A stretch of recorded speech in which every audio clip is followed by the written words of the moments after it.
तो हमने दोस्तों रियल नंबर को इंटीजर और डेसिमल में डिवाइड किया है, जिसमें हम इंटीजर वाला पूरा पार्ट, पूरा हिस्सा हम पढ़ चुके हैं। अब हम डेसिमल वाला हिस्सा पढ़ रहे हैं।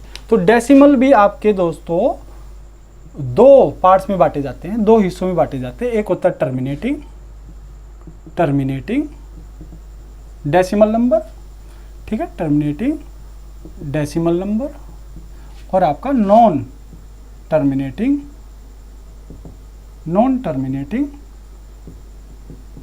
Decimal number. हिंदी में से कहेंगे शांत दशमलव संख्या,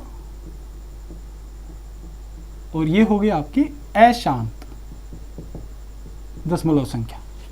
अच्छा, इसको डेसिमल फ्रैक्शन भी कहते हैं, दशमलव भिन्न डेसिमल नंबर को ही, ठीक है। क्यों कहते हैं वो अभी पता चल जाएगा।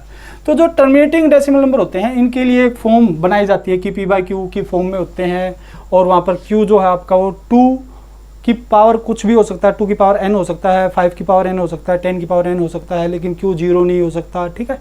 कुछ बातें हैं, हम वो यहाँ पर इतना कुछ नहीं पढ़ेंगे, हम आपको बहुत सिंपल और साधारण भाषा में बताते हैं। देखिए, जब कभी भी दोस्तों आप किसी नंबर को, किसी भी एक नंबर को, मान लो 2 है, आप इसको, या फिर 3 है, आप इसको 2 से भाग लगाते हैं, या 2 की किसी भी पावर से भाग लगाते हैं ना। 2 4 क्या होता है, 2 की 2, 8 क्या होता है, 2 की 3, है ना।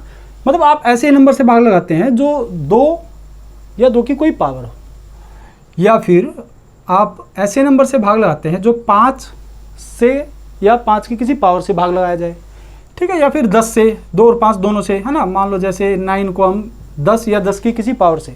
फिर बताता हूँ, यदि हम किसी नंबर को कभी भी 2 या 2 की किसी पावर, 5 या किसी पावर, या 10 या किसी पावर से भाग लगाते हैं, तो 2, 5, 10 से भाग लगाने पर आपका हमेशा टर्मिनेटिंग डेसिमल नंबर आएगा। कहने का मतलब क्या है, जब आप इसको भाग लगाएंगे तो क्या आएगा 1.5, इसको भाग लगाएंगे तो क्या आएगा 1.4, इसको भाग लगाएंगे तो क्या आएगा 0.9। मतलब वो नंबर डेसिमल नंबर जो पॉइंट में जाने के बाद आपके खत्म हो जाते हैं, कट जाते हैं, आगे नहीं बढ़ते, उन्हें हम टर्मिनेटिंग डेसिमल नंबर कहते हैं।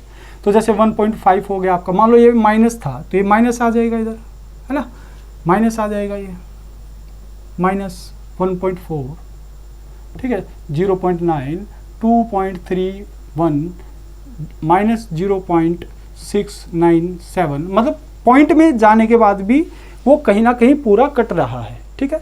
तो टर्मिनेटिंग डेसिमल नंबर जो पॉइंट में आगे ना बढ़े, सिर्फ कहीं ना कहीं जाके पूरे कट जाए, उसे हम टर्मिनेटिंग डेसिमल नंबर कहते हैं। और ये वही होते हैं जिनके डिनोमिनेटर में, भाग में, फ्रैक्शन में नीचे जो आपका नंबर होता है वो 2 होगा, या फिर 5 होगा, या 10 होगा, या इनकी कोई पावर होगा। इसके अलावा कुछ नहीं होना चाहिए। अगर इनके अलावा कुछ भी आया तो वो क्या बन जाएगा आपका नॉन टर्मिनेटिंग। देख लेते हैं वो भी। देखिए, जैसे मैंने कहा भाई, अगर मान लो मैं जैसे 1 को अगर मान लो मैं 3 से भाग लगाता हूँ, तो आप कहेंगे सर 0.3333 ऐसे, है ना, कुछ इस तरह से आएगा। तो ये आपका आप पॉइंट में जाने के बाद पूरा नहीं कटा, ये बस चलता ही चला गया। तो इसका मतलब ये आपका कौन सा नंबर होगा, नॉन टर्मिनेटिंग। अब जो ये नॉन टर्मिनेटिंग नंबर भी होते हैं दोस्तों, ये भी आपके 2 तरह के होते हैं। या तो नंबर क्या होगा आपका रेकरिंग होगा,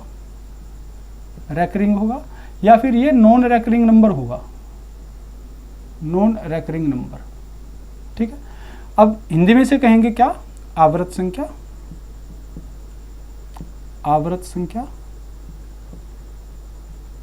या इसका दूसरा भी नाम होता है क्या, रिपीटिंग नंबर,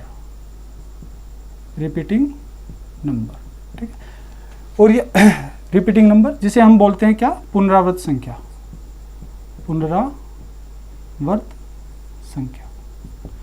इसको हम नॉन रिपीटिंग भी कह सकते हैं, नॉन रिपीटिंग नंबर, मतलब अपुनरावृत संख्या। जो रिपीटिंग नंबर होते हैं दोस्तों, ये आपके 2 तरह के होते हैं। या तो ये प्योर रिपीटिंग नंबर होगा, या फिर ये मिक्स्ड रिपीटिंग नंबर होगा। अब इनमें क्या फर्क होता है मैं बता दूं। पहले तो आप ये देखिए कि होते क्या है। मैंने कहा भाई जो डेसिमल में पूरा कट गया तो वो होता टर्मिनेटिंग, और जो पूरा नहीं कट पाएगा तो वो क्या हो जाएगा, नॉन टर्मिनेटिंग। जैसे ये आपके टर्मिनेटिंग है, ये आपका नॉन टर्मिनेटिंग है। ये देखो आगे चल रहा डॉट। अब इसमें भी 2 तरह के नंबर आते हैं, या तो वो रेकरिंग मतलब रिपीटिंग नंबर होंगे, डेसिमल के बाद डिजिट रिपीट होती रहेगी, या फिर डिजिट रिपीट नहीं होगी, नॉन रिपीटिंग होंगे। अगर रिपीटिंग हुए तो उसमें प्योर रिपीटिंग हो गए या फिर मिक्स्ड रिपीटिंग हो गई। जैसे 0.333। ये जो नंबर आया आपका, ये क्या प्योर रिपीटिंग है। प्योर रिपीटिंग कौन से होते हैं? डेसिमल के बाद आने वाले सभी डिजिट रिपीट हो। डेसिमल के बाद आने वाले जितने भी डिजिट हो वो रिपीट होने चाहिए सारे के सारे। जैसे 2.313131 आया और 31 बार बार रिपीट भी हुआ, ठीक है। जैसे 1.6376376377, ये आपका प्योर रिपीटिंग नंबर है। तो मिक्स नंबर कौन से होते हैं? जैसे आपके 2.3666 तो यहाँ पर सिर्फ 6 रिपीट हुआ, 3 रिपीट नहीं हुआ। डेसिमल के बाद तो 3 भी आया था लेकिन वो रिपीट नहीं हुआ, तो ये आपके मिक्स्ड हैं। जैसे और एक दो लिखते हैं 1 2 3 5 9 5 9 5 9, तो इसमें 5 9 रिपीट हुआ, 2 3 नहीं हुआ, तो ये आपके है तो रिपीटिंग नंबर ये सारे, लेकिन ये प्योर है और ये मिक्स्ड है। चलिए अब नॉन रिपीटिंग कौन से होंगे? तो ऐसे नंबर जैसे 0.235762531 है ना, डॉट। आपने देखा भाई 2 के बाद 3 आ रहा है, इधर 2 के बाद 5 आ रहा है, इधर 3 के बाद 5, इधर 3 के बाद 1, इधर 5 के बाद 7, इधर 5 के बाद, मतलब कुछ भी रिपीट नहीं हो रहा बार बार, है ना। और ऐसे ही रुका भी नहीं है, ये टर्मिनेट भी नहीं हुआ, ऐसे चलते ही जा रहा है बिना रुके ही, ऐसे जैसे तैसे चलता जा रहा, रुक भी नहीं रहा। तो ये जो नंबर होते हैं दोस्तों आपके, ये आपके नॉन रिपीटिंग नंबर होते हैं। और ये आते कहाँ से? जैसे √2 हो गया, √3 हो गया, जो ये रूट वाले नंबर होते हैं ये आपके नॉन रिपीटिंग नंबर ही होते हैं, ठीक है। एक नंबर होता है आपका पाई, ये अपर केस है और इसका जो लोअर केस होता है वो हम ऐसे बनाते हैं, ठीक है। इसकी वैल्यू होती है 3.1415 ऐसे डॉट। पाई भी आपका क्या है? एक नॉन रिपीटिंग नंबर है, ठीक है। फिर उसके बाद जैसे आपका एक ई होता है, ई को हम बोलते हैं यूलर कांस्टेंट। जो ये यूलर कांस्टेंट होता है दोस्तों, इसकी वैल्यू होती है 2.718 और ये भी आपका क्या होता है? आपका नॉन रिपीटिंग नंबर होता है। ये भी ऐसे ही चलता रहता है, कभी भी आपका रुकता नहीं है। तो ये आपका क्लासिफिकेशन है, आपका डिवाइड किया मैंने डेसिमल फ्रैक्शन या डेसिमल नंबर को टर्मिनेटिंग में, नॉन टर्मिनेटिंग। नॉन टर्मिनेटिंग में भी 2 तरह के होंगे, रिपीटिंग, नॉन रिपीटिंग। रिपीटिंग में भी 2 तरह के होंगे, प्योर या मिक्स, ठीक है। और जो नॉन रिपीटिंग होते हैं वो कुछ इस तरह के नंबर होते हैं। अब अभी तक जो मैंने आपको पढ़ाया है, ध्यान से समझिएगा। अब ये बात बहुत इंपॉर्टेंट पार्ट आने वाला, अब रैशनल इरेशनल। उससे पहले मैं एक बार जल्दी से ये बता देता हूँ क्या क्या आपने पढ़ लिया। कि भैया आपने कॉम्प्लेक्स नंबर पढ़ा, कॉम्प्लेक्स में जो है आपने रियल नंबर पढ़ा, इमेजिनरी पढ़ा। रियल में आपने पढ़ा इंटीजर, डेसिमल नंबर। लेकिन मैंने कहा रियल को हम रैशनल इरेशनल में ही बांटेंगे, अभी बांटने वाले हैं, ठीक है। तो लेकिन रियल को हम इंटीजर और डेसिमल में भी बांट सकते हैं, लेकिन जब बात सवालों की आएगी, उनके आंसर देने की आएगी, तो वहाँ पर हमें रैशनल इरेशनल के हिसाब से पढ़ना पड़ेगा। तो आप कहेंगे सर इंटीजर में हमने पढ़ा किसको? नेगेटिव वालों को और 0 होल नंबर वाले, है ना, होल नंबर। फिर होल नंबर में भी हमने पढ़ा 0 नेचुरल नंबर। फिर नेचुरल में भी हमने पढ़ा 1 प्राइम नंबर, कंपोजिट नंबर, है ना। और ये सारे हमने पढ़े। फिर इंटीजर को हमने इवन ऑड में भी पढ़ा, इवन और ऑड, ठीक है। फिर हमने डेसिमल को पढ़ा इस वाले हिस्से में। अब हमने रियल के सारा रियल का पार्ट पढ़ लिया है और अब हम ये जानना चाहते हैं कि ये जो रियल के अंदर ये सारे नंबर आए हैं, अब रियल को रैशनल इरेशनल में बांटेंगे, तो ये सारे नंबर रैशनल इरेशनल में ही आने चाहिए। अब ये आएंगे कैसे, हम वही बात यहाँ पर सीखेंगे। चलिए हेडिंग लगाइए जल्दी सी, रैशनल नंबर और इधर इरेशनल नंबर। तो अब आपका पार्ट आ गया है दोस्तों रैशनल और इरेशनल का। ध्यान दीजिएगा, मैं फिर बता देता हूँ एक बार। रियल नंबर जो होते हैं दोस्तों वो आपके रैशनल और आपके इरेशनल में बटे होते हैं सारे के सारे, ठीक है। लेकिन हमने पढ़ा इंटीजर और डेसिमल में। तो अब हम ये देखेंगे जो इंटीजर में जितने भी नंबर आए हैं और जो डेसिमल में भी जितने नंबर आए हैं वो रैशनल और इरेशनल में कहाँ कहाँ होंगे। देखिए पहले होता क्या है रैशनल वो जाने। रैशनल नंबर हिंदी में कहते हैं दोस्तों इन्हें परिमेय संख्या, और इरेशनल को हम कहते हैं अपरिमेय संख्या। होता क्या है, जिस नंबर को आप p/q की फॉर्म में लिख पाएंगे उसे हम परिमेय संख्या कहते हैं। जहाँ पर p और q आपके इंटीजर्स है, इंटीजर मतलब कंप्लीट नंबर है। अब इंटीजर तो 0 भी होता है, तो आप कहेंगे सर q 0 नहीं होना चाहिए, मतलब जो डिनोमिनेटर वाला नंबर है, भाग वाला नंबर है, वो 0 नहीं होना चाहिए। और बिल्कुल नहीं होना चाहिए, क्योंकि आप कभी भी किसी भी नंबर को जब 0 से भाग लगाते हैं तो आपका कोई भी रिजल्ट नहीं आता है। इसलिए हम ये अंडरस्टूड है, बताने वाली कोई बात है ही नहीं। फिर भी आप रट लीजिए इस बात को, अगर आप आज तक रटते आए हैं तो क्यों 0 नहीं होना चाहिए। क्यों 0 नहीं होना चाहिए वो जब हम डिविजिबिलिटी पार्ट पढ़ेंगे तो आपको अच्छे से ये बात समझ में आ जाएगी। अब आप बात है कि इरेशनल, तो इरेशनल वो नंबर होते हैं जिनको p/q के रूप में कभी लिखा ही नहीं जा सकता, तो वो इरेशनल होते हैं। अब समझिएगा, आप ध्यान से समझते चलिएगा दोस्तों। हमने रियल नंबर में दोस्तों सबसे पहले क्या पढ़ा, इंटीजर्स। अब हम ये देखना चाहते हैं ये जो इंटीजर्स हैं क्या ये रैशनल के अंदर आते हैं या रैशनल इंटीजर के अंदर आते हैं। देखिए अब मैंने कहा रैशनल, तो मैं आपको एक्चुअल जो इसकी डेफिनेशन होनी चाहिए या फिर मैं कहता हूँ एक्चुअल में इसकी जो सिंपल भाषा में रैशनल नंबर होता है वो क्या होना चाहिए, वो ये होता है। देखिए जब आप किसी नंबर को किसी नंबर से डिवाइड करते हैं और आप बराबर में ये बता पाते हैं कि ये जो आया है रिजल्ट, ये जो रिजल्ट आया है ये एक कोई पर्टिकुलर नंबर है। मैंने क्या कहा, जब आप किसी नंबर को किसी नंबर से भाग लगाते हैं और आपका कोई रिजल्टिंग नंबर आता है तो ये जो रिजल्टिंग नंबर होगा आपका, ये आपका प्रीमिय संख्या होगा, रैशनल नंबर होगा, और ये भी आपका रैशनल नंबर होगा। क्योंकि अगर ये रैशनल नंबर हो गया तो ये तो अपने आप ही रैशनल हो गया क्योंकि इक्वल है दोनों।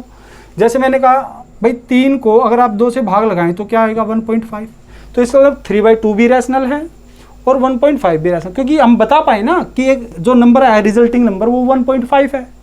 जैसे मैंने कहा भैया आप 0 को 2 से डिवाइड कीजिए तो क्या आएगा 0, इसका मतलब आपका 0/2 भी रैशनल है और 0 भी रैशनल है। अगर मैं कहता हूँ आपको 6 को 2 से भाग लगाइए तो क्या आएगा 3, तो इसका मतलब 6/2 भी रैशनल है और 3 भी रैशनल है। आप समझ पा रहे हैं इस बात को। मैंने क्या कहा, अगर आप कभी भी किसी नंबर को किसी नंबर से भाग लगाते हैं तो आप ये कह सकते हैं कि जो रिजल्टिंग नंबर आया है वो और ये p/q की फॉर्म दोनों ही आपके क्या कहलाते हैं, रैशनल।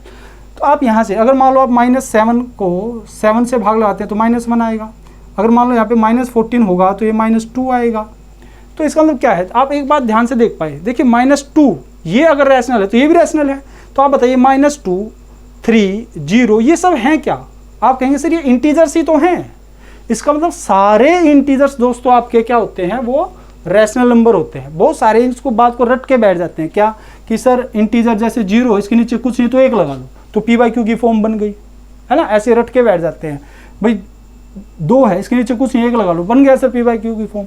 तो बात तो वही आप ये कहना चाह रहे हैं सर 2 को 1 से भाग लगाएंगे तो बराबर क्या आ जाएगा 2, तो ये भी रैशनल ये भी रैशनल, और 2/1 और कुछ नहीं है 2 ही है। तो आप चीज़ों को रटे नहीं, कॉन्सेप्ट को समझने की कोशिश करें।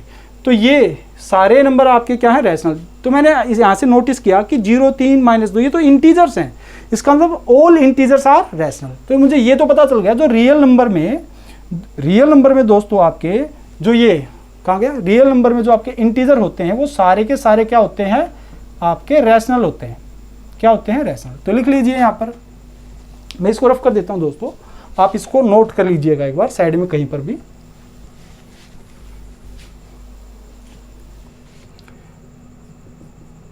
All integers are rational. तो यहां से मैंने एक बात जान ली कि सारे इंटीजर्स क्या हैं, रैशनल हैं। अब दूसरी बात आएगी निकल के क्या कि सर मैंने इंटीजर के बारे में तो सारा पढ़ लिया, सारे जितने भी रियल में इंटीजर्स आए थे वो यहाँ आ गए। अब जो डेसिमल आए हैं वो कहाँ जाएंगे, तो डेसिमल में आपने कौन से पढ़े थे, टर्मिनेटिंग, नॉन टर्मिनेटिंग। तो जो टर्मिनेटिंग नंबर है अभी मैंने बनाया कैसे, 3/2 से बना था, कितना 1.5। अगर 3/2 रैशनल है तो 1.5 भी रैशनल होगा। इसका मतलब जितने टर्मिनेटिंग नंबर थे वो भी सभी क्या है, all terminating numbers are rational, ये भी रैशनल है। ठीक है, आप चाहें तो एग्जांपल लिख सकते हैं इधर 2.5, 3 -0.5 शब्द, मतलब जितने भी टर्मिनेटिंग नंबर है वो भी रैशनल है। अच्छा थर्ड, जैसे मैंने कहा जो डेसिमल में दोस्तों आपके टर्मिनेटिंग नंबर थे और जो नॉन टर्मिनेटिंग नंबर थे। अब जो नॉन टर्मिनेटिंग में रिपीटिंग नंबर थे और जो नॉन रिपीटिंग नंबर थे, तो जो रिपीटिंग नंबर थे आपके दोस्तों जैसे 0.333, वो 0.333 कहाँ से बना था, आप कहेंगे सर 1/3 से बना था। और 1/3 से हम एक रिजल्टिंग नंबर बना पाए 0.3333। इसका मतलब दोनों ही आप बता पा रहे हो ना, 0.333 एक नंबर है और 0.333 जो नंबर होता है आपको पता होगा, नहीं पता तो मैं बता देता हूं कि 0 पॉइंट जो डिजिट रिपीट होती है बार बार, हम उसको बार बार रिपीट ना करके दोस्तों उस पर क्या लगा देते हैं, एक बार लगा देते हैं। तो हम इस बात को ऐसे लिख सकते हैं 0.3 बार। अच्छा आपने 10th स्टैंडर्ड में या कभी भी ऐसे सवाल बहुत देखे होंगे एग्जाम में भी कि आप इसको फ्रैक्शन की फॉर्म में बनाए या p/q के रूप में लिखिए। तो इसका मतलब आप इसको p/q के रूप में लिख पा रहे हैं, तो ये बनाई p/q से 1/3 से तो बना है, तो इसका मतलब p/q 1/3 आपका एक रैशनल है, तो ये भी आपका रैशनल होगा। तो आप कहेंगे सर ऑल रिपीटिंग नंबर, जितने भी रिपीटिंग नंबर्स हैं वो आपके क्या हैं, रैशनल नंबर है। मतलब आपने ध्यान से देखा, रियल में जितने इंटीजर आए वो सब रैशनल में चले गए, रियल में डेसिमल आए, अब डेसिमल में जो टर्मिनेटिंग नंबर थे वो भी रैशनल में चले गए, जो रिपीटिंग थे वो भी रैशनल में चले, तो बचा क्या, बचा सिर्फ नॉन टर्मिनेटिंग का नॉन रिपीटिंग नंबर। तो इसका मतलब जो इधर आएगा वो नॉन टर्मिनेटिंग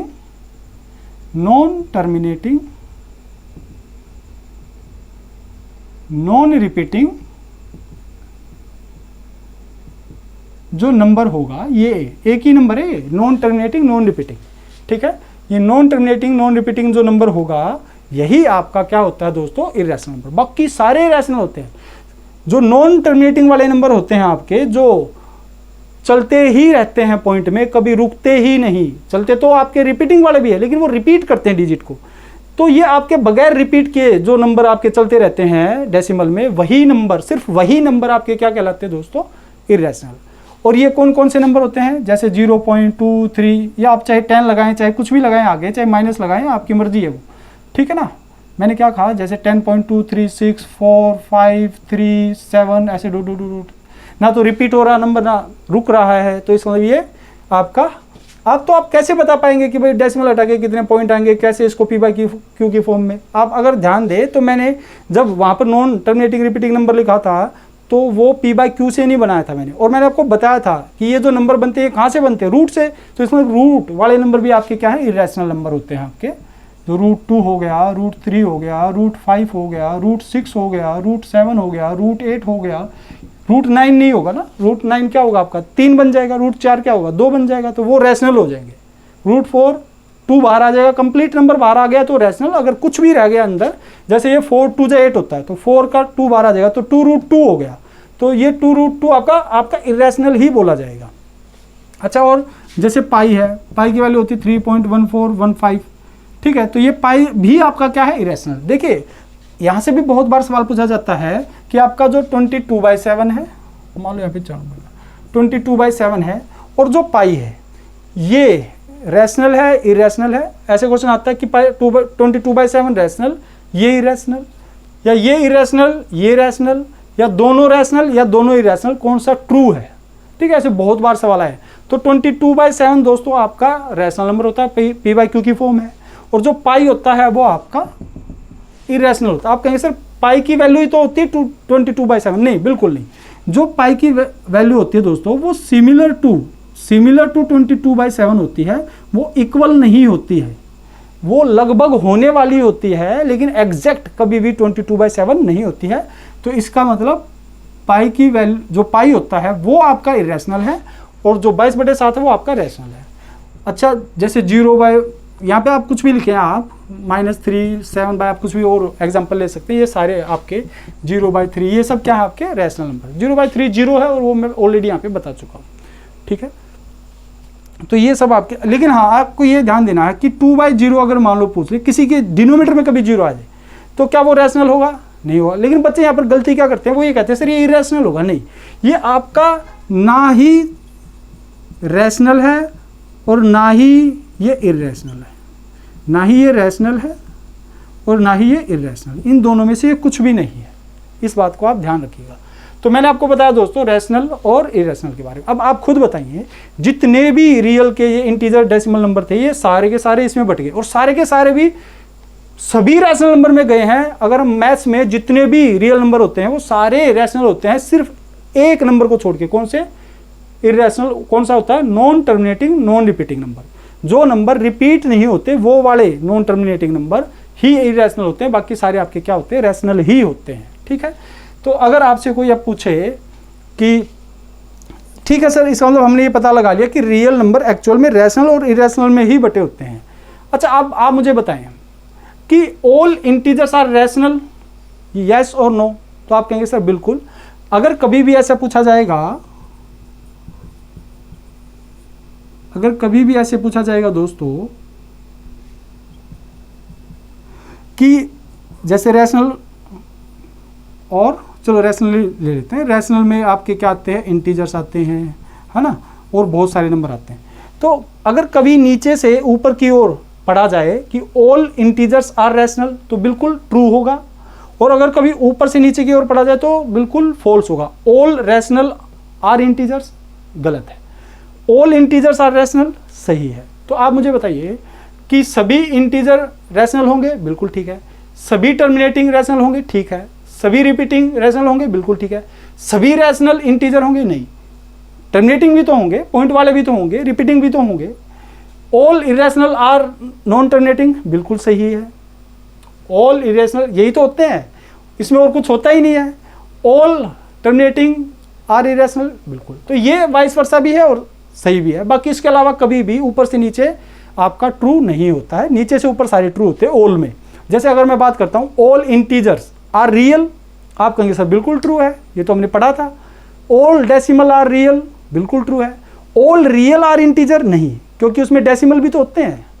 ऑल रियल आर डेसिमल नंबर, नहीं, उसमें इंटीजर भी होते हैं। All integers are whole number, नहीं, उसमें नेगेटिव भी तो होते हैं। All whole numbers are integer, बिल्कुल ट्रू है। All negative integers are integer, बिल्कुल ठीक है। All natural number are integer, बिल्कुल ठीक है। All natural are whole number, बिल्कुल ठीक है। All prime number are natural number, ठीक है। ऑल कंपोजिट आर नेचुरल, ठीक है। All natural are prime number, गलत है। ऑल नेचुरल आर कंपोजिट, गलत है, क्योंकि ऑल नेचुरल कंपोजिट नहीं होती ना, उसमें प्राइम भी है, वन भी है ना। तो इसका मतलब आप समझ पाए होंगे कि रैशनल इरेशनल में कौन किस में नंबर में आता है और कौन किस में नहीं आता है। मैं उम्मीद करता हूँ आपको बहुत अच्छे से ये बातें समझ में आ गई होंगी। अब जल्दी से हम कुछ नंबर्स होते हैं अलग अलग, और इसमें भी ये पढ़ लेते हैं कि किन्हीं भी दो रैशनल नंबर के बीच में हमेशा इन्फिनाइट रैशनल नंबर होते हैं, बहुत अनगिनत नंबर होते हैं दोस्तों। अब वो कैसे कैसे होते हैं मैं एक बार जल्दी से बता देता हूँ। तो आप कहेंगे दो नंबर के बीच कभी भी रैशनल नंबर निकालना हो तो कैसे निकलेगा? आप कहेंगे सर ए के प्लस बी अपॉन के प्लस वन, जहाँ पर वेयर जो k है वो 1 2 3 आप नेचुरल नंबर है, तो आप k की वैल्यू, मतलब कभी भी अगर आपको कोई दो नंबर दे तो आप इस वाली फॉर्म में लिखकर वहाँ पर k की वैल्यू 1 रखकर 2 रखकर 3 रखकर आप चेक कर सकते हैं, तो आपके रैशनल नंबर आ जाएंगे। तो आप कैसे, जैसे मान लो यहाँ पे मैं 1 रख देता हूँ, अगर 1 रखता हूँ तो क्या आएगा a प्लस बी बाई 2, ये भी एक रैशनल होगा। अगर मान लो मैं 2 रखता हूँ तो आप कहेंगे sir 2a plus b upon 2 plus 1 3, ये भी एक रैशनल होगा, ठीक है। ऐसे बहुत सारे होंगे, तो किन्हीं दो रैशनल नंबर के बीच में अनगिनत रैशनल नंबर होते हैं दोस्तों। आप ऐसे भी निकाल सकते हो 3 और मान लो 5 है, तो इन दो के बीच में कौन कौन से रैशनल होंगे? तो आप कहेंगे इन दोनों को जोड़ो, 2 से भाग, कितना आ गया 4, तो 4 भी इनके बीच का होगा। अब आप 3 को और 4 को लीजिए, 7, 2 से भाग 3.5, ये भी इनके बीच में आएगा। अब एक बार 5 और 4 को लीजिए, 9, 2 से भाग 4.5, ये भी इनके बीच में आएगा। अब आपके जो भी नंबर आते जाते हैं, आप किसी को भी किसी में जोड़ के 2 से भाग लगाएंगे, वो इनके बीच में ही 3 और 5 के बीच में ही आते चले जाएंगे। तो मतलब ऐसे तो अनगिनत रैशनल नंबर बनेंगे दोस्तों। अब इर्रेशनल के बारे में अगर पढ़ें तो आप कहेंगे सर ए बी का रूट, ए बी का क्यूब रूट, ए बी का 4th रूट, और ऐसे बहुत सारे होंगे। लेकिन इस बात का मतलब क्या है? इस बात का मतलब ये है कि अगर पूरा नंबर बाहर आ गया तो वो तो फिर रैशनल बन गया, इरेशनल तो नहीं हुआ। तो आप जब तक रूट के अंदर कुछ नहीं रह जाता तब तक आप इसको आगे सोल्व करते जाएं। कहने का मतलब क्या है? जैसे मान लो मैंने एक नंबर लिया दोस्तों 2 और 8, अब आप जब इनकी मल्टीप्लाई कराएंगे तो 16 आएगा, और इसका रूट निकालेंगे तो पूरा नंबर बाहर आ गया, तो ये तो इरेशनल नहीं है, ये तो रैशनल बन गया, तो इसलिए ये नंबर नहीं होगा आंसर। तो फिर आप क्या करेंगे? 16 का क्यूब रूट निकालेंगे, बाहर नहीं आया ना कंप्लीट, कुछ हिस्सा बाहर आ जाएगा, 2 × 2 × 2 × 2, तो ये होगा 2 क्यूब रूट 2, ठीक है। तो ये जो आंसर आया है, या फिर आप डायरेक्ट ये भी कह सकते हैं, ये आपके क्या है? Irrational number. इन दो नंबर के बीच में क्या हो जाएगा? ये एक इरेशनल नंबर आ जाएगा। चलिए अब हमने ये पढ़ लिया कि रैशनल क्या होता है, इरेशनल क्या होता है। एक और बात यहाँ से बता दूँ, जो रैशनल नंबर होता है हम दोस्तों इसको क्यू से रिप्रेजेंट करते हैं, और जो इरेशनल होता है हम आप इसका क्यू डैश से मान लीजिए रिप्रेजेंट करते हैं, ठीक है, क्यू डैश से। तो आप ये कहेंगे सर अगर कभी भी रैशनल में रैशनल को जोड़ें या रैशनल को घटाएं या रैशनल को मल्टीप्लाई कराएं, ठीक है, तो हमेशा एक रैशनल नंबर ही आएगा। और अगर रैशनल किसी एक रैशनल नंबर को दूसरे रैशनल से डिवाइड कराएं तो हमेशा रैशनल ही आएगा, बशर्ते यदि जो आपका रैशनल नंबर 2 है, ये जो निचले वाला नंबर है, ये आपका 0 नहीं होना चाहिए, ये 0 नहीं होना चाहिए। फिर अगर मैं कभी रैशनल में इर्रैशनल को जोड़ता हूँ, घटाता हूँ या गुणा करता हूँ, तो हमेशा दोस्तों आपका इरेशनल ही आएगा।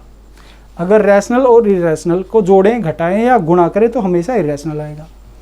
फिर अगर मान लो कभी भी मैं इरेशनल में जोड़ता हूँ इरेशनल को, या घटाता हूँ इरेशनल को, या गुणा करता हूँ इरेशनल को, तो यहाँ से मेरा इरेशनल भी आंसर आ सकता है या रैशनल भी, दोनों में से कोई भी आंसर मेरा आ सकता है। तो आपको ये रिजल्ट प्रॉपर्टी भी आपको पता होनी चाहिए। आप कुछ मानकर भी करके देख सकते हो, आपको पता चल जाएगा। तो क्लासिफिकेशन ऑफ नंबर्स दोस्तों हमने यहाँ से कंप्लीट कर लिया है। इसके अलावा भी कुछ नंबर्स आपके बचे हैं, आप जल्दी से उनको पढ़ लेते हैं। अब हम पढ़ते हैं दोस्तों ट्विन प्राइम नंबर्स। ये आपके क्लासिफिकेशन से अलग हैं, ठीक है, लेकिन आपको इन नंबर्स के बारे में जानकारी होनी बहुत ज़रूरी है। तो ट्विन प्राइम नंबर्स कौन से होते हैं दोस्तों? ऐसे कोई भी दो प्राइम नंबर जिनका डिफरेंस क्या हो, 2 हो, जिनका डिफरेंस क्या हो, 2। जैसे मैंने लिया भाई एक 3 ले लिया और एक 5, तो ये आपके क्या हो गए? ट्विन प्राइम्स हो गए। आप लिख सकते हैं यहाँ पर definition, a set of 2 prime numbers having difference 2, ठीक है, the set of 2 prime numbers having difference 2, किन्हीं 2 अभाज्य संख्याओं का जोड़ा जिनका अंतर 2 हो, उसे ट्विन प्राइम नंबर कहते हैं, अभाज्य युग्म या जोड़ा कहते हैं। 3 5 भाई गैप कितने का? 2 का, और क्या हो सकते हैं? 5 7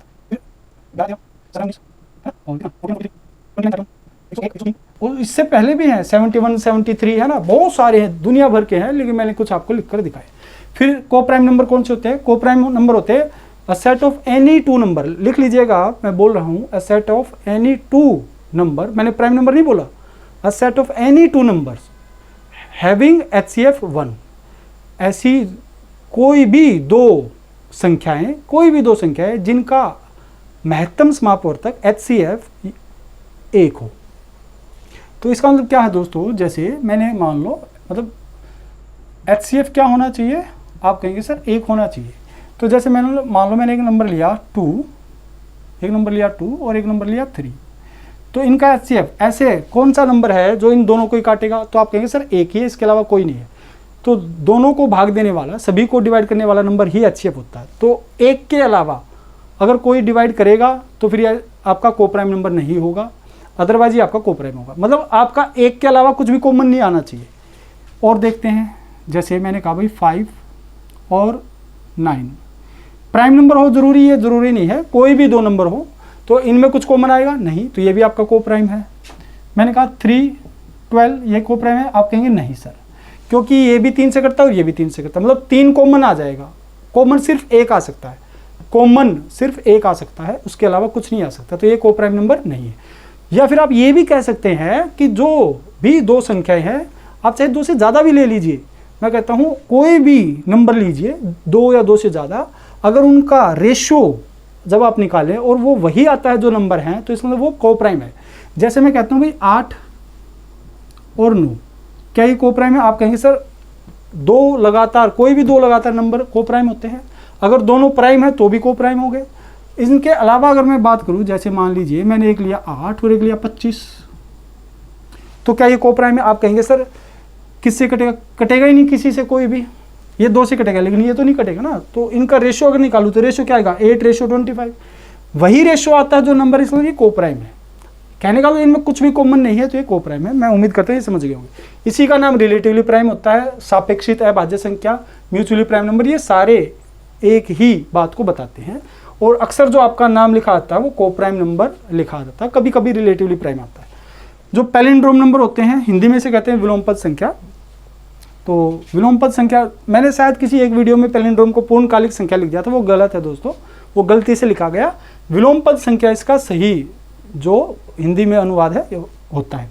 तो आप कहें सब पैलिंड्रोम नंबर, जैसे 1 2 1 1 3 3 1 है ना, 7 2 2 1 8 3 3 6 3 3 8, ये आपके क्या है? ये आपके पैलिंड्रोम नंबर है। मतलब जिनको आगे से पढ़े तो भी वही आए जो पीछे से पढ़ने पर आता है, मतलब जिसको पीछे से पढ़े तो वो वही आए जिसको आगे से पढ़ने पर आता है।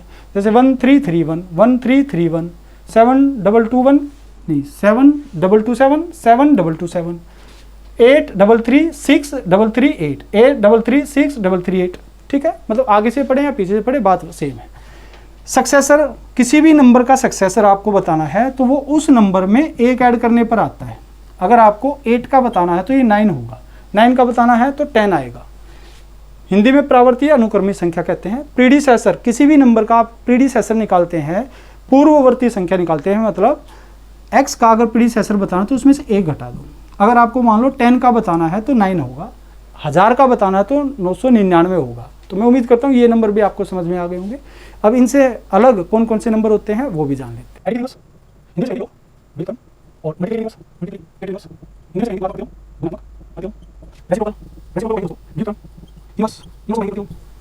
बहुत बारीक बारीक सा डिफरेंस होता है इनमें। देखिए, अगर मान लो आपको एडिटिव इनवर्स निकालना है, किसका, मान लो a का, तो जो एडिटिव इनवर्स होगा a का एडिटिव इनवर्स जो होगा वो -a होगा।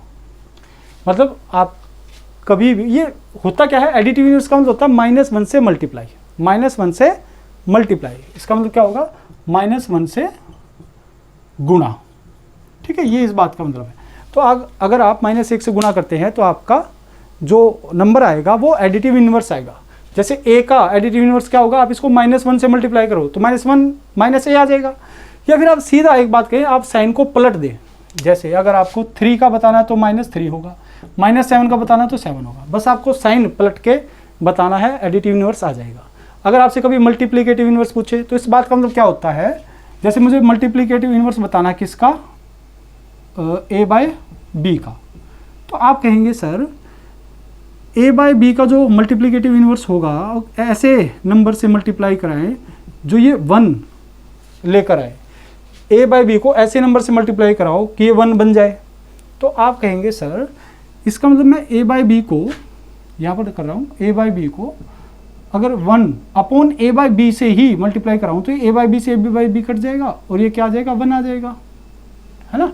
या फिर आप ये भी कह सकते हैं सर मैं इसको उल्टा करके इससे बस मल्टीप्लाई कर, तो ये b से b कट जाएगा, इसे ये कट जाएगा। तो कहने का मतलब क्या है, जो मल्टीप्लिकेटिव इनवर्स होगा a/b का वो b/a उल्टा होगा, वो उल्टा होगा। अगर ये माइनस है तो ये माइनस में आएगा, ये प्लस है तो ये प्लस में ही आएगा। मैं उम्मीद करता हूँ ये आपको समझ में आया होगा। ठीक है, बस उल्टा ही कर दो। रेसिप्रोकल, अगर आपको रेसिप्रोकल बताना है a/b का तो सिंपल ही होता है इसका उल्टा, b/a। देखिए बातें अलग हैं। मल्टीप्लिकेटिव इनवर्स का मतलब होता है कि ऐसे नंबर से गुणा करें कि आपका रिजल्ट 1 आए, और रेसिप्रोकल का मतलब होता है सिंपल उल्टा, है ना। लेकिन कहानी वही आएगी एट द एंड कि ऐसा नंबर से मल्टीप्लाई करके 1 आए, तो इसका मतलब यही रिजल्ट निकालेगा कि इसका मतलब वो इस नंबर का उल्टा ही आएगा। अच्छा, इनवर्स क्या होता है, इनवर्स ऑफ, मान लो मैं ये कहता हूँ a/b क्या होगा, इनवर्स ऑफ a/b, तो इनवर्स ऑफ a/b होगा a/b का -1 पावर की पावर क्या होगी, -1। ये इनवर्स ही होती है। और इसको जब हम पॉजिटिव बनाते हैं तो ये जो बेस है पावर का, ये जो ब्रैकेट में है इसको बेस बोलते हैं, ये कंप्लीट बेस है, तो ये पलट जाता है। ये क्या होता है दोस्तों, जब हम पॉजिटिव पावर बनाते हैं तो पलट जाता है। तो फिर से वही कहानी आ गई कि इनवर्स में भी हम ये कह सकते हैं a/b है तो इसका उल्टा ही इसका इनवर्स होगा। चलिए, आपने इतनी बातों को भी पढ़ लिया, तो अब हम आगे एक नंबर है हमारा परफेक्ट नंबर, बहुत काम का नंबर है और अक्सर एग्जाम में पूछ लिया जाता है। तो जानते हैं परफेक्ट नंबर क्या होता है। परफेक्ट नंबर क्या होता है दोस्तों, हिंदी में से कहते हैं पूर्णकालिक संख्या, इसी को कहते हैं दोस्तों पूर्णकालिक संख्या। If the sum of all factors of a number is double the number then the number is called perfect number. मतलब कि अगर कभी संख्या के, किसी संख्या के आप फैक्टर्स निकालते हैं और उन सभी फैक्टर का सम इस नंबर का, उस नंबर का डबल हो जाता है, तो इसका मतलब वो परफेक्ट नंबर है। जैसे मान लो मैंने एक नंबर लिया कितना, 6 के अगर मैं फैक्टर निकाल दूँ, 1 से कटेगा, 6 से कटेगा, 2 से कटेगा, 3 से कटेगा। आप इन सबको जोड़िए तो आप कहेंगे सर 1 + 2 + 3 + 6 तो कितना हो गया, 12। तो 12 इस नंबर का क्या है, डबल है, तो इसका मतलब ये 6 क्या है, आपका परफेक्ट नंबर है। तो एक तो 6 हो गया, एक ऐसे 28 भी होगा और 418 होगा, फिर इसके बाद 8128 और बहुत सारे होंगे। आपने एक बात जानी कि जैसे ही 28 आया तो उसके बाद 418 आया, उसके बाद 8128 आया, तो इसका मतलब परफेक्ट नंबर अब इसके बाद बहुत बड़ा नंबर आने वाला है। ठीक है, तो आप इसके लिए एक फॉर्मूला भी पढ़ सकते हैं। फिलहाल बस आप ये देखिए, जो परफेक्ट नंबर होते हैं वो कौन से होते हैं, ऐसे नंबर होते हैं जिनके फैक्टर का सम, सभी फैक्टर का सम उस नंबर का डबल आए। वैसे जो इसकी ऑफिशियल जो डेफिनेशन होती है दोस्तों, वो ये नहीं होती है, ये तो मैंने आपको आसान बनाने के लिए बताया है। जो इसकी डेफिनेशन होती है वो कुछ इस तरह से लिखी जाती है कि the sum of all factors of a number except itself, मतलब इस संख्या के सभी फैक्टर का सम सिवाय 6 को छोड़कर अगर स्वयं संख्या ही आता है तो वह संख्या परफेक्ट नंबर है। आप खुद बताएं, अगर मैं इन सभी का सम करता हूं तो ये इसका डबल आएगा। अगर इस डबल में से ये नंबर ही हटा दे तो ये तो फिर नंबर ही बच जाएगा 6। डबल में से हम अगर आधा हटा दे तो जो बचा नंबर आधा है वो खुद नंबर ही होगा। तो इतना कुछ ना लिखकर हम सिंपल ही कह सकते हैं कि सभी फैक्टर का सम अगर डबल होता है नंबर का तो इसका मतलब वो परफेक्ट नंबर है। ठीक है, अब ये जो परफेक्ट नंबर निकाले जाते हैं इसके लिए आप एक फॉर्मूला भी देख सकते हैं, यूक्लिड और यूलर। ये दो मैथमेटिशियन हैं दोस्तों, ग्रीक के मतलब थे, अब तो मतलब भगवान को प्यारे हो गए हैं। तो इन्होंने बहुत सारी थ्योरम्स दिए हैं, बहुत सारे आपको रिजल्ट्स दिए हैं। तो इन्होंने एक रिजल्ट ये भी दिया था, दोनों ने कुछ हिस्सा इसने दिया, कुछ हिस्सा इसने दिया, और मिलाकर फिर इन्होंने एक फॉर्मूला जनरेट किया। जैसे क्या था, 2 की पावर p -1 ब्रैकेट में 2 की पावर p -1। इसमें ये जो p है दोस्तों, ये p क्या है, ये p आपका प्राइम नंबर है, अभाज्य संख्या है। और जो ये 2 जो ब्रैकेट में ये है 2 की पावर p -1, इसको हम प्राइम मर्सेन बोलते हैं, प्राइम मर्सेन नंबर। ये जो प्राइम मर्सेन नंबर होता है ये क्या होता है दोस्तों, समझने वाली बातें यहाँ पर अच्छी सीखने वाली बातें हैं। देखिए, प्राइम मर्सेन का मतलब होता है a number that is 1 less than the power of 2। इसने क्या कहा, ये एक ऐसा नंबर है जो कि मतलब ये एक नंबर नहीं, एक प्राइम नंबर है ना, आप इसको ऐसे बोलेंगे prime number, a prime number that is 1 less than the power of 2, कि 2 की पावर में से अगर हम 1 माइनस करें, हम कितना माइनस करें, 1 माइनस करें, तो वो जो प्राइम आता है हम उसको प्राइम मर्सेन बोलता है। आप इसको एग्जांपल से समझिए, जैसे मैंने कहा 2 कि अगर मान लो मैं 1 पावर लेता हूँ -1, तो क्या 1 आपका प्राइम नंबर होता है। देखो मैंने यहाँ पे p लिखा है, तो p इसका मतलब आपको यहाँ पे प्राइम नंबर ही लिखना। अगर आप यहाँ पे प्राइम नंबर नहीं लिखेंगे तो जो आपका रिजल्ट आएगा वो प्राइम नंबर नहीं आएगा। आप चेक कर लो, 2 - 1 क्या आ गया, 1 आ गया। क्या प्राइम नंबर है, नहीं है, तो ये मर्सेन प्राइम नंबर नहीं है। फिर आप 2 की पावर 2 रखेंगे, अब तो प्राइम लिखा आपने, जो 2 पावर लगाई है ये प्राइम पावर है, तो आपका यहाँ से जो नंबर आएगा वो प्राइम ही आएगा। तो 2 की 2 4 -1 3 प्राइम नंबर है, तो ये प्राइम मर्सेन आ गया।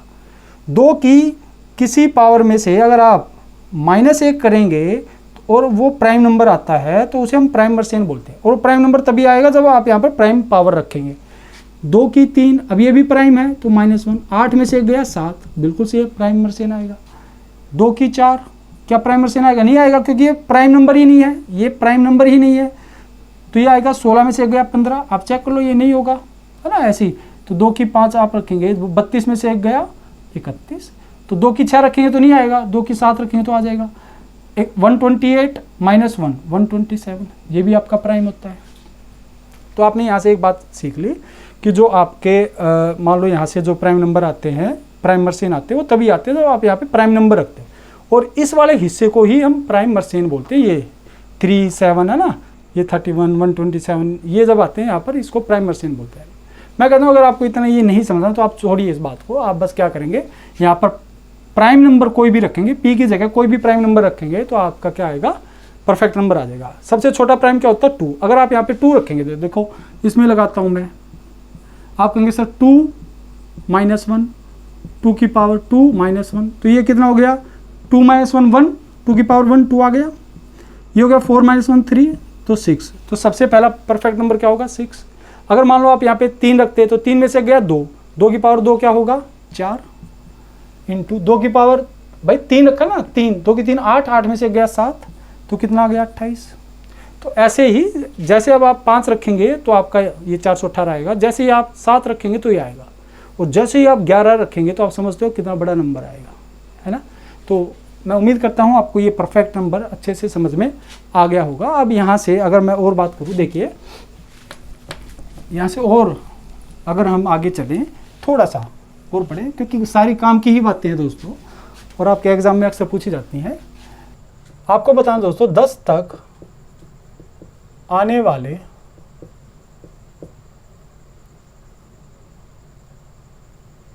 वाले नंबर्स के साथ कितने कोप्राइम बनेंगे, या कितने कोप्राइम के जोड़े बनेंगे। तो देखिए आप कहेंगे सर 10 तक आने वाले, तो 1 के साथ 10 कोप्राइम का जोड़ा होगा, बिल्कुल, क्योंकि एक ही कॉमन है और कुछ भी कॉमन नहीं है, HCF1 आएगा। भाई 2 और 10 का बनेगा नहीं, क्योंकि दोनों 10 से कटेंगे, 2 कॉमन आएगा, 1 के अलावा कुछ कॉमन नहीं आना चाहिए। भाई 3 और 10 का बनेगा, जी बनेगा सर। 4 और 10 का नहीं बनेगा सर। 5 और 10 का नहीं बनेगा सर, 5 से कटेंगे, ये 2 से कटेंगे। 6 और 10 का नहीं बनेगा सर, 2 से कटेंगे। 7 और 10 का बन जाएगा सर, कुछ भी कॉमन नहीं है। 8 और 10 का नहीं बनेगा, 2 से कटेंगे। 9 और 10 का ये कोप्राइम होगा, और 10 और 10 का ये नहीं होगा। आप देखेंगे 1 2 3 4 ऐसे नंबर आए 10 तक जो कोप्राइम बनाएंगे 10 के साथ। 4 कितने दोस्तों? 4। इसका मतलब इस सवाल का उत्तर 4 है। अब अगर मुझे यही 4 किसी और तरीके से निकालना होता है, ये जो कोप्राइम के पेयर हैं ये किसी और तरीके से निकालने होते, तो कैसे निकालते हैं? आप कहते हैं सर आप 10 को प्राइम फैक्टर में तोड़ लीजिए। तो आप कहेंगे सर 2 × 5 प्राइम फैक्टर बना लीजिए इसके, ऐसे तोड़ के। तो ये जो पावर चाहे कुछ भी आए, आपको ये बेस में देखना है, ये क्या है बेस में, जो बेस में नंबर है आपको उसको नीचे लिखना है, ठीक है, और ऊपर 1 लिखना है। बेस में जो नंबर दोस्तों उसको नीचे लिखना है, ऊपर 1 लिखना, और इनको माइनस कर देना है 1 में से, माइनस कर देना 1 में से। मैं फिर बता देता हूँ, जो भी नंबर आया है उसको उल्टा करके 1 में से माइनस कर दो। जो भी यहाँ पे प्राइम नंबर आया होगा उसको उल्टा करो और 1 में से माइनस कर दो, और इंटू कर दो 10। अब ये क्यों ऐसा हुआ है, इसको थोड़ा आप समझाने में और समय लगेगा, तो वीडियो थोड़ा सा लंबा हो जाएगा। बस आप समझ लीजिए कि 2 को उल्टा करके 1 में से घटाएं, प्राइम नंबर ही आना चाहिए, ऐसे नहीं यहाँ पे 4 आ जाएगा, उसको आप और तोड़ेंगे, ठीक है। और पावर से हमें कोई लेना देना नहीं है, तो आप कहेंगे जो भी प्राइम नंबर इसको उल्टा करो 1 में से माइनस करो, जो भी प्राइम नंबर इसको उल्टा करो 1 में से माइनस करो, और जो जिस नंबर में आप बताना चाहते हैं उस नंबर को मल्टीप्लाई कर दो। तो ये जो आएंगे ये आपके कोप्राइम नंबर के सेट आएंगे। ये आएगा 10 × 1/2, ये आएगा 4/5। तो ये 2 5 10 से 10 कट गया, और कितना आ गया दोस्तों 4। अगर मान लो कल को आपको 20 में पूछ लिए जाएँ तो 20 के फैक्टर क्या होंगे? आप कहेंगे सर 2 × 5 2 की 2, 4 पंजे 20 होता है। तो इसमें ये क्या है 2, तो 1/2 1 माइनस इंटू ये आ जाएगा 1/5 1 माइनस, और 20 से मल्टीप्लाई कर देंगे, तो ये आ जाएगा 1/2 4/5 इंटू 20। तो 10 से 20 कटेगा 2 बार, और 4 दूनी 8, 8 ऐसे नंबर होंगे। आप इसको डायरेक्ट भी कर सकते हैं। मान लो कल को अगर आपसे कोई 30 में पूछ ले, 30 में, तो आप कहेंगे सर इसके फैक्टर कीजिए, तो ये आएगा 3 × 2 × 5, 3 दूनी 6 पंजे 30। तो आप क्या करेंगे, 3 में से 1 घटाओ 2/3, 2 में से घटाओ 1/2, नीचे तो वही नंबर आएगा, और इसमें से घटा के ऊपर रख दो बस, और इंटू क्या कर दो 30, क्योंकि 1 में से घटाएंगे तो यही फॉर्म बनेगी आपकी हमेशा, ठीक है। और ये कटेंगे तो 3 दूनी 6 पंजे 30, 30 से 30 कट गया, 2 4 जा 8, तो 30 तक भी 8 ऐसे जोड़े बनेंगे जो कोप्राइम होंगे। मैं उम्मीद करता हूँ आपको ये सारी बातें अच्छे से समझ में आ गई होंगी। अभी जो जितना भी मैंने आपको पढ़ाया उसमें से कुछ जो बातें रह गई हैं, जैसे आयटा है, आयटा के बारे में मैंने आपको बहुत बताया। तो आयटा जो होता है दोस्तों, ये 9th लेटर होता है। ये क्या होता है दोस्तों? ये 9th लेटर होता है ग्रीक भाषा में। जैसे हमारे भाषा में, हमारे इंग्लिश लैंग्वेज में अल्फ़ाबेट्स होते हैं 26, उसमें ABCD अल्फ़ाबेट है, लेटर्स हैं। वैसे ही जो ये जो आयटा होता है, ये भी एक अल्फ़ाबेट ही होता है। बहुत सारे अल्फ़ाबेट होते हैं ग्रीक भाषा में, उसमें जो 9th लेटर है, अल्फ़ाबेट है, वो आयटा है। और जो पाई होता है दोस्तों, ये आपका 16th लेटर है। ये 16th लेटर होता है किसमें? ग्रीक भाषा में। ये भी ग्रीक भाषा का ही है, ठीक है। जितने भी आप सिग्मा, इप्सिलन या फिर जो भी आप पढ़ते हैं, ये सारे नंबर आपके ग्रीक भाषा में हैं। अच्छा, मैंने आपको एक और बताया था, यूलर कांस्टेंट है ना, यूलर कांस्टेंट या नेपेरियन कांस्टेंट उसको बोलते हैं दोस्तों। बस उसके बारे में और आपको बता देते हैं। जैसे ये नंबर मैंने आपको बताया था कि 2.718 है ना, ये वाला नंबर, ये जो नंबर होता है ये आपका यूलर कांस्टेंट होता है दोस्तों, यूलर्स कांस्टेंट। ये यूलर का कांस्टेंट है, एक नेपेरियन ने भी दिया है, नेपेरियन। अब इसकी स्पेलिंग देख लेना, ई है या ए आगे पीछे हो कभी, कांस्टेंट, इसको बोलते हैं यूलर कांस्टेंट या नेपेरियन कांस्टेंट। ये जो यूलर होता है ये होता क्या है, देखिए जब इन्होंने 1 में ऐड किया 1/1 फैक्टोरियल, फैक्टोरियल मैं बता चुका हूँ आपको पहले भी, अगर नहीं पता है तो आप एक बार खुद से भी सर्च कर सकते हैं, देख लेना। तो 1/2 factorial plus 1/3 factorial plus 1/4 factorial, और ऐसे ही इन्फिनिटी तक आप जोड़ते जाएं, तो ये जो आएगा ये आपका 2.718 समथिंग आएगा, ऐसे ऐसे ऐसे, और इसी को नाम दिया गया है यूलर कांस्टेंट। ये इसी बात को रिप्रेजेंट करता है। तो मैं उम्मीद करता हूँ आपको जितनी भी बातें आज की वीडियो में बताई हैं दोस्तों, मैं पूरी कोशिश करूँगा इसको एक ही वीडियो में समेटने के लिए सारे कंटेंट को, लेकिन अगर मान लीजिए फिर भी वीडियो लंबा होता है तो फिर मैं 2 पार्ट में इस वीडियो को बनाऊँगा। चलिए फिर आज के लिए इतनी, उम्मीद है कि आपको ये पूरा कंटेंट समझ में आया होगा। आप अगर थोड़ी सी भी कमी रहती है तो आप वीडियो को एक बार फिर से देखना, आपको 100% कंप्लीट समझ में आएगा। और यहाँ से बहुत सवाल पूछे जाते हैं, अब आने वाले पार्ट में हम यहाँ से क्वेश्चन करेंगे। और जैसे इवन ओड नंबर हैं, वहाँ से दोस्तों natural number, even number, odd number के जो सम किए जाते हैं, sum of first and natural number, sum of first even natural number, sum of first odd natural numbers, है ना, और या उनके स्क्वायर के सम, क्यूब के सम, वो भी हम जब क्वेश्चन करेंगे तो वहाँ पर उन सभी बातों को पढ़ेंगे। और भी बहुत सारी बातें हैं, जैसे कोई नंबर प्राइम नंबर है, ये हमें कैसे पता चलता है, कैसे फाइंड आउट करते हैं, वो सब हम बातें जैसे जैसे क्वेश्चन करते चलेंगे। क्वेश्चन सीरीज जब लाएंगे, अब क्लासिफिकेशन ऑफ नंबर्स के हम क्वेश्चन करेंगे आने वाली वीडियोस में, तो वहाँ पर हम ये सारी बातें सीखेंगे। और जब रोमन नंबर पढ़ेंगे दोस्तों, तो मैं आपको वहाँ पर रोमन नंबर को कंप्लीट एक मतलब स्टार्टिंग से एंड तक पूरे विस्तार से मैं आपको वो सारी बातें समझाऊंगा। चलिए दोस्तों, फिर आज इतना ही, और आपके चेहरे पर ऐसी ही मुस्कान बनी रहे, आप सदैव ऐसे ही हंसते खिलखिलाते रहें। मिलेंगे फिर अगले वीडियो पार्ट में बहुत ही शानदार सवालों के साथ। आज के लिए इतना ही, धन्यवाद, नमस्कार।